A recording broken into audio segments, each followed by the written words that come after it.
Take a quick look at today's business headlines. And for help with that, we're going to welcome in the Executive Vice President of the Commonwealth Foundation and Fellow at the Independent Women's Forum, Jennifer Stefano, and Business and Markets Analyst and Newsmax contributor, Seth Denson. Good morning to you both.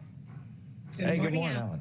All right, guys, the market's finishing in the green yesterday, and futures are slightly down this morning ahead of the opening bell. And the jobs report does come out today. Seth, what did investors see this week? Well, it's funny. We started off Tuesday morning. I think investors were having a July 5th hangover day and then quickly bounced back. They bounced back all week looking for deals. Tech-heavy NASDAQ has done well this week. It's up over the last 5 days, 5%. And so I think that, listen, investors are looking at deals and saying, what are short-term good buys that we can get? Hopefully that will continue. We'll see what happens with today's jobs report. Yeah, exactly. Well, two Federal Reserve officials have backed another 0.75% rate hike now to take effect this month. Jennifer, how will this affect everyday Americans? Yeah, it's going to continue to constrict what they can buy and purchase with their disposable income. And let's not forget, the Fed is still slated to meet again in September and then in November and December after the meeting in July. So I think you really are going to see the continued hustling by the Fed to try to contain rates. But what we're not acknowledging here is that the government continues to put money on the street when they pass President Biden's Build Back Better plan, and they continue to be a big spending government. That de facto creates inflation. Yeah. Hard to control just on the Fed end. Absolutely. Well, Elon Musk making news after news broke that he had twins last year with one of his top executives. And then Musk's Twitter deal is now in jeopardy after an inability to verify the number of bots on the platform, which is what he wanted. Seth, what do you know about all of this? Well, I don't know much about the twins outside of there's apparently probably a couple new billionaires in the world. But as far as the Twitter deal, Musk's team has gotten the data from Twitter and they're diving through the fire hose of information. And they're still staying strong on the fact that Twitter is misrepresenting the number of bots. Twitter's consistently said that roughly 5% or less than 5% of its daily users are bots. Musk and others are saying that it's more, and that could break up this deal. If it does, though, it's going to cost somebody $1 billion. The question is who? Good, question. Mortgage rates are seeing the largest drop since 2008, dropping a total of 40 basis points. Jennifer, is this good news for Americans, and will they continue to fall? Yeah, I think it is always good news for Americans when mortgage rate goes lower. You're starting to see the housing market ease. You're starting to see prices come down. Not great if you're going to want to sell your house, but hopeful that more people will come into the marketplace now with lower rates. But I wouldn't take this as a long-term panacea. I think we have to continue to watch what the Fed is doing and how that is going to impact the real estate market. Seth, your thoughts on mortgage rates?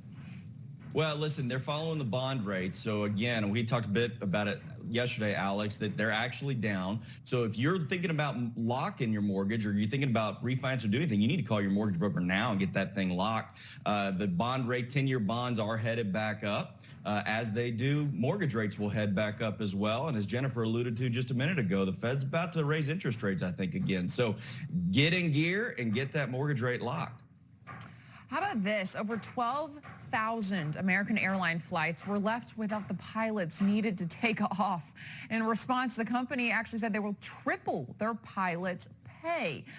Jennifer, will the big jump in pay resolve the company's issues? Well, I think what they likely are doing is tripling that pay in the short term because they had a technical glitch and the unions took advantage of it to say the workers aren't coming back unless you increase your pay. Here's the problem. It is becoming increasingly competitive and hard for airlines to make money. You know what's really difficult when you want to get a paycheck is to have a company that doesn't turn a profit, because if it doesn't do that over many months, it goes out of business. And then not only do you not get triple your pay, you don't get any of your pay. So I think this should be, at least I hope, American Airlines negotiated this as a short-term deal to get the pilots back up, to overcome the technical glitch that caused it, and then they haven't bent completely to the unions because it will absolutely drive up costs in a competitive market. Yeah. They're going to lose margin. Well, Seth, I know you travel a lot, so what are you seeing at the airports? Well, listen, I was on a flight just recently, and we sat on the tarmac for about an hour waiting for a pilot to show up, and that's the reality of things. Listen, I think American Airlines and all these other airlines did themselves a great disservice when during COVID they furloughed so many pilots. A lot of them took early retirement. That's not a quick training program. That's a 2-year process. But the global pilot shortage is expected to be north of 35,000 pilots by 2025. And that's a big problem. It takes 2 years on average to get trained up to be a pilot. So all these our airlines, to Jennifer's point, they need to find a way to turn a profit, but they got to have people to fly those planes in order to do it. Yeah, exactly. Amazon Prime Day is coming up, and then Monday is free Slurpee Day at 7-Eleven. And we see many companies having these big promotions like that. But Jennifer, how profitable are they? Well, look, they're loss leaders, right? It's something you put in your store and you hope that people come in and they don't just get the free Slurpee, but that they buy other things. I think sometimes this can really backfire. People do come in, they go straight to the Slurpee machine, or they go to, on Amazon Prime, they only buy the things on sale. But it's just to continue to build a habit, right? To get the habit of people coming into your store on Amazon, to people going to the website, to focusing on what they can buy, to depleting some of the excess of inventory, like I know Amazon has, when during the pandemic they hyper-loaded on goods coming out of China and other places in order to prevent what they had before, which was a backup in supply side. So I think it's generally a good thing. It can create good habits of consumers, but you can get burned very quickly. Seth, do you agree with Jennifer, or do you think that companies need to find maybe a new way to strum up attention? Well, I think, listen, Amazon Prime Day has been around for a while, and so is the 7-Eleven Slurpee Day. So if it wasn't working, they wouldn't be doing it. It does bring attention. I do agree that it is a loss leader a lot of times, especially the Slurpee thing. I'm a big Slurpee fan. It's hot down here in Texas. I'll get me one. But nonetheless, I think that it does drive awareness to these brands. We're talking about it today, and if nothing else, they're getting some marketing dollars out of it. So likely we'll see more of that to the inventory side. I agree there, too. They got to liquidate that stuff. That's typically the stuff you see on that Amazon Prime Day. So likely we'll see more companies stepping in and doing similar type of marketing strategies.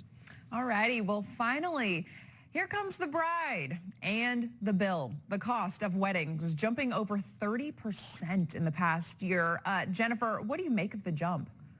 Hey, listen, not only are weddings more expensive, do you know how costly it is to become a wedding guest?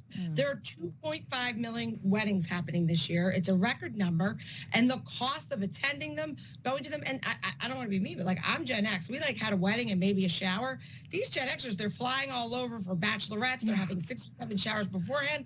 I mean, no offense, I hate to bang on the youth, but truly it is becoming excessively expensive. The dresses and to be involved in going to a wedding as a guest. So I'm very curious, not just to look at the wedding industry itself, but what it means to be a guest now. Yeah.